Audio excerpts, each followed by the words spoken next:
8월 9일 하나님께서 저희에게 주시는 말씀은 사사기 3장 12절부터 31절의 말씀입니다. 사사기 3장 12절부터 31절의 말씀입니다. 제가 먼저 읽고요. 그 다음에 우리 성도님들이 한 절 읽고 교독하시고 제가 마지막은 저희가 함께 읽도록 하겠습니다. 이스라엘 자손이 또 여호와의 목전에 악을 행하니라. 이스라엘 자손이 여호와의 목전에 악을 행함으로 여호와께서 모압 왕 에글론을 강성하게 하사 그들을 대적하게 하시매 여호와 이스라엘을 쳐서 종려나무 성을 종려한지라. 이에 이스라엘 자손이 모압 왕 에글론을 18해 동안 섬기니라. 여호와께서 그들을 위하여 한 구원자를 세우셨으니 그는 곧 베냐민 사람 게라의 아들 왼손잡이 에웃이라. 이스라엘 자손이 그를 통하여 모압 왕 에글론에게 공물을 바칠 때 에웃이 길이가 한 규빗 되는 좌우에 날선 칼을 만들어 그의 오른쪽 허벅지 옷 속에 차고 공물 모압 왕 에글론에 바쳤는데 에글론은 매우 비둔한 자였더라. 에웃이 곡물 바치기를 마친 후에 곡물을 메고 온 자들을 보내고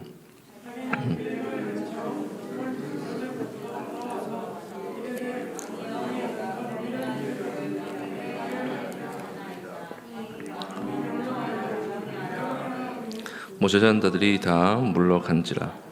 에웃이 그에게 들어가니 왕은 서늘한 다락방에 홀로 앉아있는 중이라. 에웃이 이르되 내가 하나님의 명령을 받들어 왕에게 아랠 일이 있나이다 하매 왕이 그의 좌석에서 일어나니 에웃이 왼손을 쳐서 허벅지에서 칼을 빼어 왕의 몸을 찌르매 칼자로 나를 따라 들어가서 그 끝이 등 뒤까지 나갔고 그가 칼을 그의 몸에서 빼내지 아니하였으므로 기름이 칼날에 엉겼더라. 에웃이 현관에 나와서 다락문을 뒤에서 닫아 잠그니라. 에웃이 나간 후에 왕의 신하들이 들어와서 다락문이 잠겼음을 보고 이르되 왕이 분명히 서늘한 방에서 그의 발을 가리우신다 하고 오래 기다려도 왕이 다락문을 열지 아니하는지라. 열쇠를 가지고 열어본즉 그들의 군주가 이미 땅에 엎드러져 죽었더라. 그들이 기다리는 동안에 에웃이 피하여 돌 뜨는 곳을 지나 스이라로 도망하니라. 나팔을 불매 이스라엘 자손이 산지에서 그를 따라 내려오니 에웃이 앞서가며 그들에게 이르되 나를 따르라. 여호와께서 너희의 원수들인 모압을 너희의 손에 넘겨주셨느니라 하매 무리가 에웃을 따라 내려가 모압 맞은편 요단강 나루를 장악하여 한 사람도 건너지 못하게 하였고 죽였으니 모두 장사요 모두 용사라. 한 사람도 도망하지 못하였더라. 그날에 모압이 이스라엘 수하에 굴복하매 그 땅이 80년 동안 평온하였더라. 이에 에웃은 아나세 아들 삼갈이 있고 소모는 막대기로 블레셋 사람 600명을 죽였고 그도 이스라엘을 구원하였더라. 아멘. 네, 오늘 하나님께서 저에게 주시는 말씀은 사사기의 말씀입니다. 오늘 말씀에는요, 사사 에웃이라고 하는 사람이 등장합니다. 이 사사 에웃이 등장하는 배경에는요, 이스라엘 백성들의 타락이 있습니다. 12절 말씀에 보면 이스라엘 자손이 또 여호와의 목전에 악을 행하니라. 이스라엘 자손이 여호와의 목전에 악을 행하였으므로 여호와께서 모압 왕 에글론을 강성하게 하사 그들을 대적하게 하시매. 하나님께서 모압을 일으키시고 이스라엘 치시니까 이스라엘 백성이 울부짖게 됩니다. 그래서 하나님께서 에웃이라고 하는 사사를 이스라엘 백성에게 보내주는 것이죠. 이 12절 말씀에서 오늘 우리가 좀 주목하여 봤으면 좋겠는 단어가 있는데요, 바로 강성하게 하다라고 하는 말씀입니다. 모압은 이스라엘과 친척 관계인 민족입니다. 모압과 암몬은 아브라함의 조카인 롯의 자손들에서 비롯된 족속이죠. 그래서 이스라엘이 광야 생활을 하던 시절에 여러 민족들과 전쟁을 하면서 광야 생활을 했어요. 그런데 하나님께서 이스라엘이 모압을 취하는 것을 금지하셨습니다. 신명기 2장 9절 말씀에 보면 여호와께서 내게 이르시되 모압을 괴롭히지 말라, 그와 싸우지 말라, 그 땅을 내가 내게 기업으로 주지 아니하리니 이는 내가 롯 자손에게 아르를 기업으로 주었음이라. 이렇게 신명기에서 말씀하고 계세요. 그리고 이때까지만 해도 모압이 이스라엘에 그렇게 위협적인 나라는 아니었습니다. 하나님이 치기를 금지하셨고 또 그렇게까지 위협적이지 않았던 모압이라고 하는 나라를 하나님께서 강성하게 하셔서 그들을 약속의 땅으로 끌어들이시고 이스라엘을 치게 하시는 거죠. 하나님께서 이렇게 하시는 단 하나의 이유는 이스라엘을 죄에서 징계하시되 그것이 하나님이 하셨음을 보여주시는 것입니다. 때로는 하나님이 우리의 삶을 이렇게 의도적으로 흔드실 때가 있습니다. 그것이 원인이 무엇이든, 가정의 문제이든, 직장의 문제이든, 사업의 문제이든, 때로 자녀의 문제이든, 건강상의 이유이든 하나님께서 우리의 삶을 흔드실 때가 있습니다. 하나님은 그것을 통해서 우리에게도 말씀하고 싶으신 거죠. 이스라엘 백성에게도 말씀하고 싶으셨던 것처럼 우리의 삶을 흔드심으로 우리에게 말씀하기를 원하시는 겁니다. 옥스포드 대학의 교수이면서 이 시대 최고 변증가라고 불리는 C.S. 루이스는 그의 책 고통의 문제에서 이렇게 이야기합니다. 고통에 대해서. 고통은 귀먹은 세상을 향하여 불러 깨우시는 하나님의 메가폰이다 라고 말씀하시죠. 하나님은 늘 우리에게 말씀하십니다. 우리에게 말씀을 하지 않으시는 적은 없으시죠. 늘 우리에게 말씀하시는데 우리의 죄 때문이든 그것이 어떤 이유에서든지 우리는 하나님의 말씀을 잘 듣지 못하고 이 세상을 살아갑니다. 그런 우리에게 하나님이 고통을 통해서 확성기로 하나님의 음성을 우리에게 들려주신다라고 말씀하시는 거죠.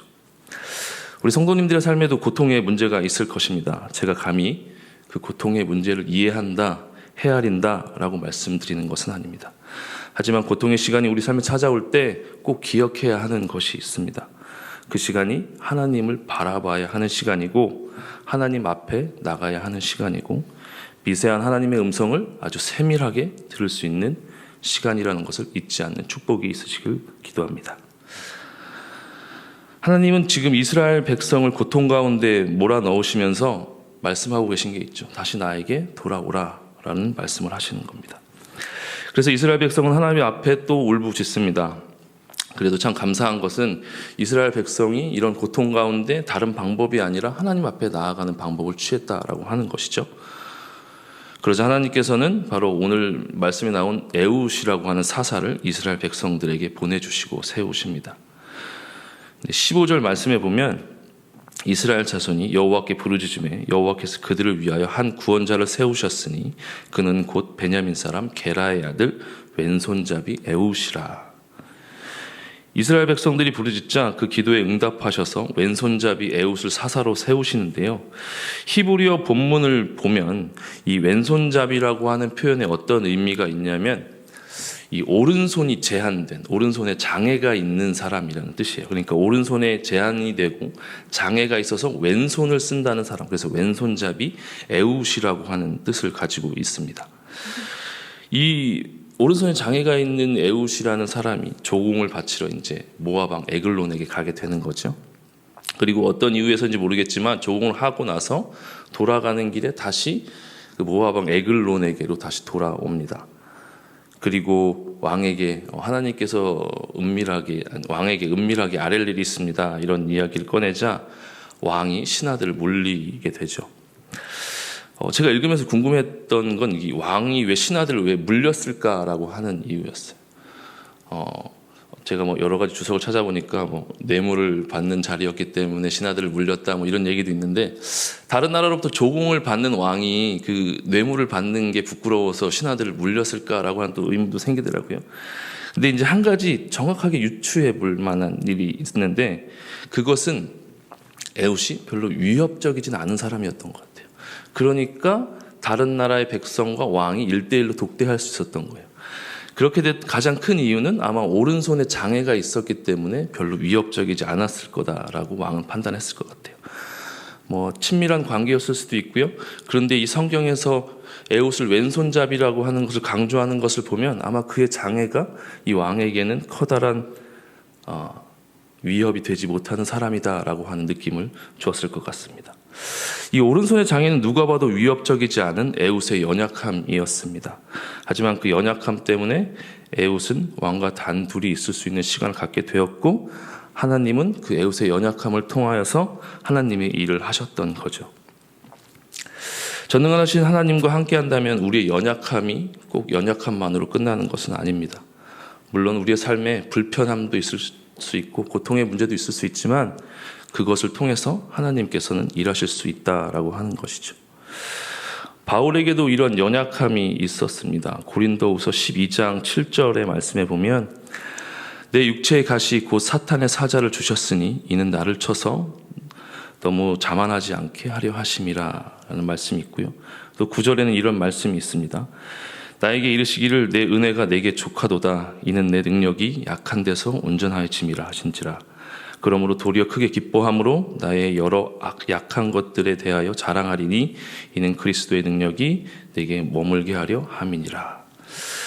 또 고린도서 4장에는요 이런 말씀도 있어요. 고린도서 4장 10절에는 우리가 항상 예수의 죽음을 몸에 짊어짐은 예수의 생명이 또한 우리의 몸에 나타나게 하려 함이니라.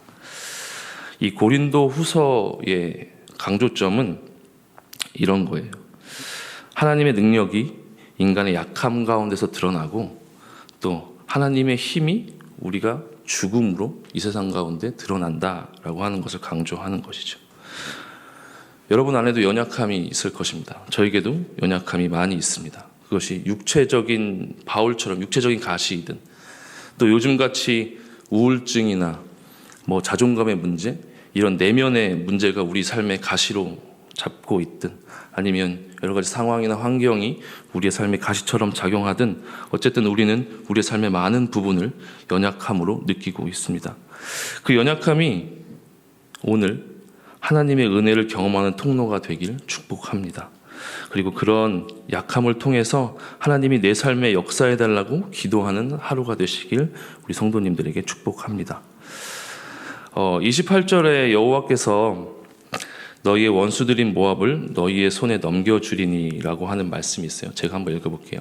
그들에게 이르되 나를 따르라. 여호와께서 너희의 원수들인 모압을 너희 손에 넘겨주셨느니라 하매 무리가 에웃을 따라 내려가 모압 맞은편 요단강 나루를 장악하여 한 사람도 건너지 못하게 하였고 라는 말씀이 있습니다. 저는 오늘 이 말씀 중에 이 본문, 이 말씀 하나를 붙잡고 살아가려고 생각하고 있습니다. 여러분들도 오늘 이 말씀을 붙잡고 살아가는 하루가 되시길 기도하는데요. 제가 이 말씀을 보면서 느꼈던 건 이런 겁니다. 비록 그 왕을 죽일 계략을 꾸미고요. 또 칼을 직접 만들잖아요, 에웃이. 칼을 직접 만들고 왕을 죽이는 것도 본인이 다 실행을 하는 그런 노력이 있지만 에웃의 이 고백은 이날의 승리는 하나님께서 우리에게 주신 것입니다 라고 하는 고백이에요. 여호와께서 너희에게 원수들인 모압을 너희 손에게 넘겨주었다 라고 고백하는 거죠. 왜 어떻게 이렇게 에웃이 하나님께 영광을 돌릴 수 있었을까? 제가 잠시 생각해 보니까 연약함을 통해서 하나님의 은혜를 경험한 사람들은 자신의 승리를 자만하지 않는 사람들이더라고요. 오히려 그 승리를 하나님께 영광을 돌릴 수 있는 사람입니다. 어쩌면 그래서 하나님께서 우리의 삶에도 연약함을 주시고 에웃에게도 그런 연약함을 허락하셨을지 몰라요. 그것이 나의 능력이 아니라 하나님께서 부어주신 은혜라는 것을 고백하기 위해서인 것이죠. 하나님이 여러분의 연약함을 통해서 역사하시고 은혜해 주시고 승리로 이끌어 주실 것을 믿습니까? 아멘. 오늘 그런 하루가 되시길 기도합니다. 그리고 그때 우리가 승리를 이루었을 때 기억해야 합니다. 하나님이 나에게 연약함을 주시고 그것을 통해서 하나님이 승리를 주셨다는 것을 기억하는 저와 여러분들이 되시길 기도하겠습니다. 그럼 우리 함께 기도하도록 하겠습니다.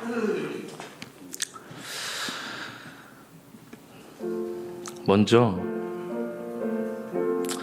우리 삶에 때로는 고통이 찾아올 때가 있습니다.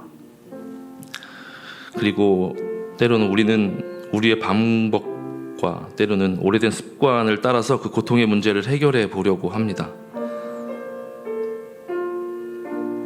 근데 오늘 이 말씀을 듣고 나의 그러한 노력들을 내려놓기를 원합니다. 그리고 하나님을 바라보고 고통 가운데 하나님 앞에 나아가고 하나님의 세밀한 음성을 듣게 해달라고 함께 기도하도록 하겠습니다.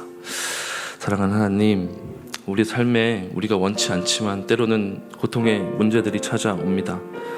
하나님, 그 고통의 문제가 찾아왔을 때 나의 방법과 나의 습관을 따라서 그 고통의 문제들을 해결해 보려 했습니다. 하나님, 이제는 나의 방법들을 내려놓고 주님 앞에 나아가 주님의 음성에, 세밀한 음성에 귀를 기울이는 오늘 하루가 되게 하여 주시옵소서. 주님, 우리 삶 가운데 우리가 어찌할 수 없는 문제들을 가지고 주님 앞에 나아가오니 우리의 기도를 들어주시고 그 기도 가운데 주님 응답하여 주시옵소서. 하나님 함께 주시옵소서. 또 한 가지 기도했으면 좋겠는데요, 우리 모두에게는 하나님이 허락하신 연약함이 있습니다.